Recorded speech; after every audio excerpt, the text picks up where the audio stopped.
As someone who spends some of their free time analyzing true crime cases and watching many YouTube videos on them, I am well aware that there is a blatantly obvious racial bias present in the justice system.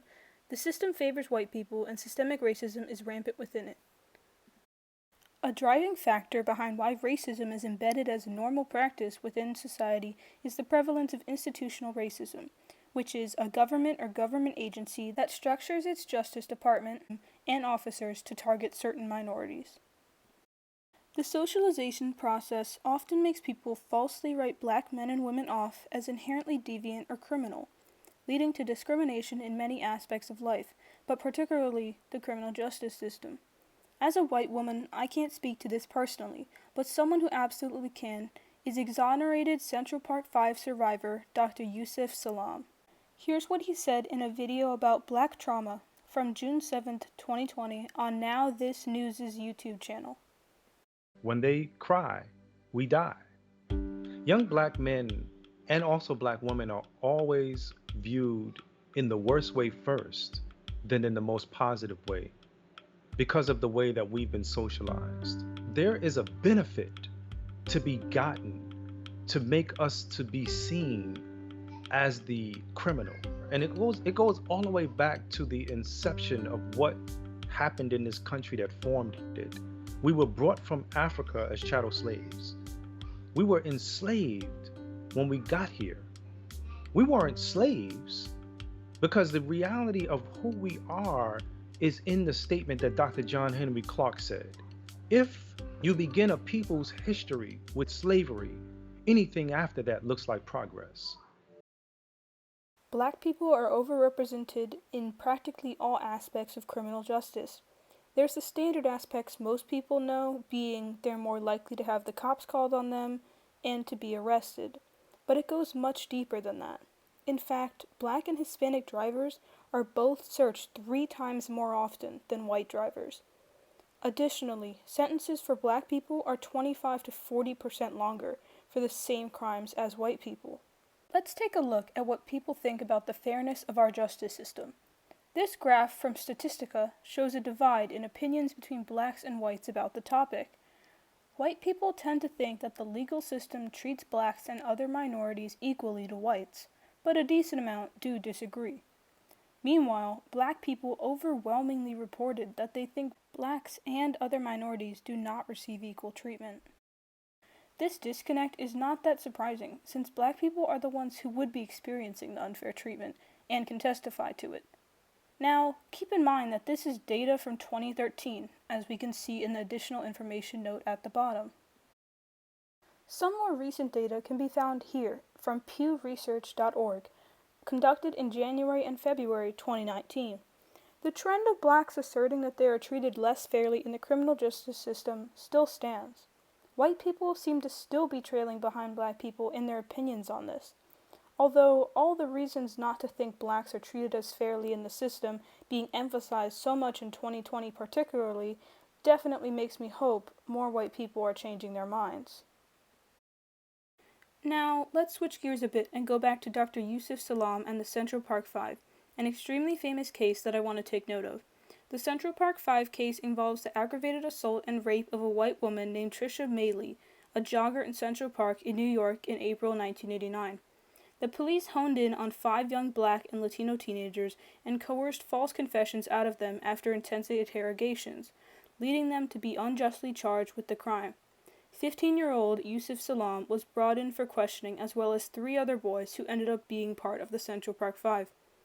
His friend, Corey Weiss, decided to go with him for moral support.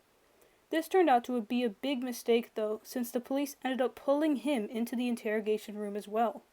Corey, the oldest of the Central Park 5 at age 16, was legally allowed to be questioned by detectives without the supervision of a parent. This helped the detectives interrogate him and make him falsely confess, his hearing issues and learning disability making him especially vulnerable to the aggressive questioning. Corey ended up being tried as an adult and spending 11.5 years in prison for the crime. The other 4 boys serving time in juvie for a crime they didn't commit as well. The fact that the police randomly pulled Corey, another young black man, into the case while he was simply accompanying his friend seems extremely racially motivated to me. The fact that these 5 young men went through all this based on stereotypes and underlying racism in the justice system for a crime they didn't commit is appalling. Black overrepresentation is such an important issue because it has not changed. The Central Park 5 case happened in 1989, and yet it wasn't an isolated incident by any means. Even just this year, George Floyd's completely avoidable death at the hands of white police officers sparked outrage, and the Black Lives Matter movement blew up, demanding justice for dozens of black people killed by police and fighting to dismantle police brutality, as well as decades of systemic racism. There are still many black people who are imprisoned for crimes it has been revealed they didn't commit today, and black people still face discrimination in the justice system. We haven't made the progress one would hope for. People may be more aware of the discrimination these days, but most are actually not as educated about the shocking details and statistics as they should be. Gender alongside race is also something we should be considering when examining this issue. This data from the Sentencing Project about the lifetime likelihood of imprisonment for black men and women plus white men and women reveals quite a lot. I was shocked by some of it, so I decided to ask 3 of my friends to guess the statistics to the best of their ability. Even if 3 people is not a big enough sample to come to any conclusion about how educated people are about real-life statistics regarding black overrepresentation, I still found the results interesting, and I'll share them with you now.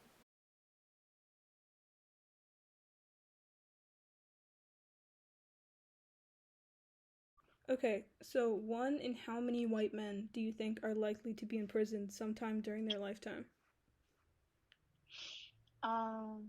1 in 8. I'm gonna say like 1 in 8. 1 in 33. 1 in how many black men do you think are likely to be imprisoned sometime during their lifetime? 1 in 4. It's like 1 in 4, 1 in 5 maybe. 1 in 13. 1 in how many white women do you think are likely to be imprisoned sometime during their lifetime? Maybe 1 in 10. Maybe like 1 in